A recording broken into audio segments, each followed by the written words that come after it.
What's up mga bossing? Magbabalik na naman si Foggy for today's video.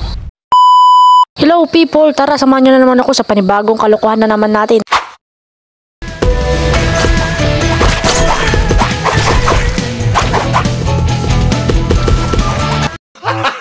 Gago! Ito na nga mga bossing, magsiseryoso na ako kasi siseryosohin na kita. Charot, hindi ganun. Dito na nga mga bossing, dali-dali nga tayo dito kukuha sa sagingan ng kanyang puno. Kasi ang gagawin natin dito ay gagawin natin chips puno. Chips puno ba yun mga bossing? Basta napanood ko lang yun, kaya tara, gagayahin natin dyan. At dito nga ay dali-dali na nga rin ako kumuha ng puno dyan. Tapos dyan, pinatumba ko na. Tapos dyan, kukunin ko lang yung pinakailalim niyan mga bossing. Kasi ayan yung kailangan natin, hindi kita kailangan. Ay, charot, hindi ganun. At ayan nga, 3 piraso lang para I love you, love na love mo ko. Charot, hindi ganon. At dito na nga mga bossing ay babalatan na natin dyan ng maninipis. Tapos dyan ang kukunin lang natin yan. Pinakagitna dyan mga bossing yung sinipis ng pagmumukha mo. Ay charot, hindi ganon. Nalangan naman makapal yung mukha mo. Ewan ko sa'yo, basta yun na yun. At dito na nga mga bossing, tapos ko na nga dyan balatan. Tapos dyan ganyan lang kanipis yan mga bossing na parang chips lamang. At syempre bababad natin yung para matanggal yung kanyang dagta. Tapos dito ay nag-prefer na ako dyan ng mga ingredients. Tapos nilagyan ko lang ng paminta, tapos asin, tapos betchin mga bossing, tapos yung cornstarch mga bossing. At dito nga piniga ko lang dyan mga bossing, piniga ko na nga yan tig-isa. At ayan na nga, tapos na nga dyan mga bossing. At tara,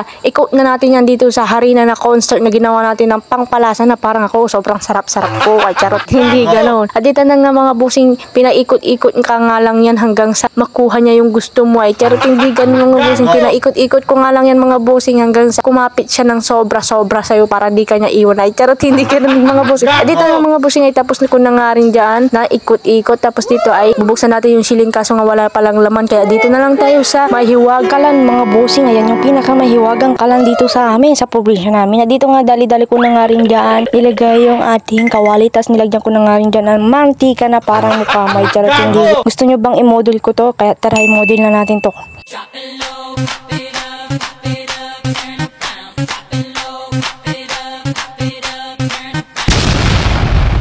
Ganun tayo mag-model kung sakali makukuha tayo sa mga kunting dyan mga bossing. Kunyari sa shampoo, ganun tayo mag-model. Ay, charot, hindi ganun. At dito nga mga bossing, binalikan ko na nga yung mantikang pinainit ko kanina. Kaya dito, nilagay ko na nga dyan tig-isa-isa mga bossing. Kaya dyan, teka nga lang ililapag ko muna yung aking camera dyan sa gilid ko kasi ay sobrang init. Kaya wala akong tagahawak dito mga bossing. Kaya dito nga mga bossing, ganyan na nga siya. Golden brown na nga siya. Nakuha ko na yung tamang tansya niya. Ay, hahanguin na natin yung mga bossing. Tapos ilalagay na naman natin ulit yung iba. At ito nga yung nauna kong naluto talaga mga bossing. Bakit nga ba kayo nagtataka kung bakit ganito yung kinontent ko mga bossing? Talagang sinubukan ko nga lang to i-content mga boss at ginawa mga bossing kasi sobra akong namamangha doon sa mga ibang content creator na ginawa nila to mga bossing. Kaya ito tapos na yung finished product natin ito mga bossing. Kaya dito ay iti-taste na natin to mga bossing. Talagang nung una akala ko ay hindi siya masarap mga bossing. Yung pala kapag nasubukan mo na tong gawin mga bossing ay talagang mamamangha ka. Pwede siyang pangpulutan dito mga bossing. Kaya dito tinikman ko na nga dyan. First week natin sobrang sarap mga bossing. Sobrang lutong mga bossing. Gusto nyo ba marinig kung paano ba kalutong nitong ginawa nating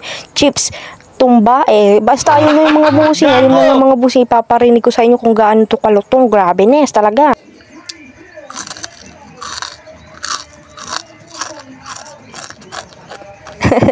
Narinig nyo ba yung mga bossing? Talagang napakalutong. So yun, hanggang dito ko lang tatapusin ang ating video. Maraming salamat sa panonood. Bye bye!